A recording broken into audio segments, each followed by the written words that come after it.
70% সংখ্যাগরিষ্ঠতা নিয়ে রাজপথে আছে।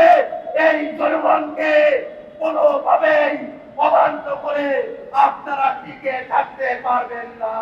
আপনাদের পতন নয়, আপনাদের সুন্দর পদক্ষেপের অপেক্ষায় জাতিকে সাথে নিয়ে আমরা অপেক্ষা করছি। আমরা সংস্কার পরিষদের কথা বলছি, এটা নতুন কোনো কথা নয়।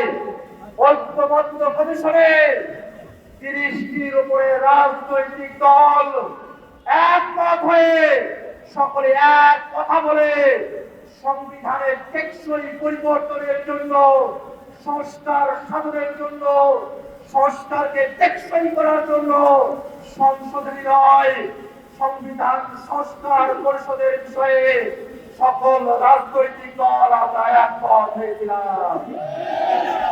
দুর্ভাগ্যের বিষয়, ভোটের আগে পর্যন্ত তারা ফরমালি গণভোটের বিপক্ষে বলে নাই, কিন্তু ভোটের পরে টুঠাট মেজরিটি পাওয়ার কারণে তারা জনগণের রায়কে বিভ্রাম করে দেখানোর সাহস করছে। জনগণ গণভোটের মধ্য দিয়ে বাংলাদেশের রাষ্ট্র কাঠামোতে যে পরিবর্তন চেয়েছে, আজকে 2/3 ক্ষমতার জোরে তারা সেটাকে অমান্য করার পায়তারা করছে। তারা সংবিধানের কথা বলছে, আমরাও বলি দেশ পরিচালনা করতে সংবিধান লাগবে, কিন্তু সেই সংবিধান ৭২-এর মুজিববাদী সংবিধান না। সেই সংবিধান শেখ হাসিনার সংবিধান না। সেই সংবিধান কোন দল বিএনপির সংবিধান না। দেশ পরিচালনার জন্য সংবিধান লাগবে, সেই সংবিধান হতে হবে জনগণের সংবিধান। আর সেই সংবিধানে জনগণের কথাগুলো থাকবে, তার অন্যথা আমরা হতে দেব না।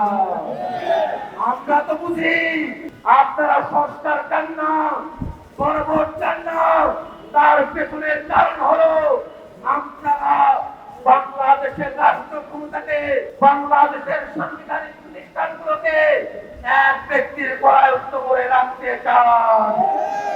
গণভোট মেনে নিলে সাংবিধানিক প্রতিষ্ঠানগুলোতে নিয়োগ স্বচ্ছ হবে, আপনাদের কর্তৃত্ব এককভাবে থাকবে না, সে কারণে আপনারা গণভোট চান না।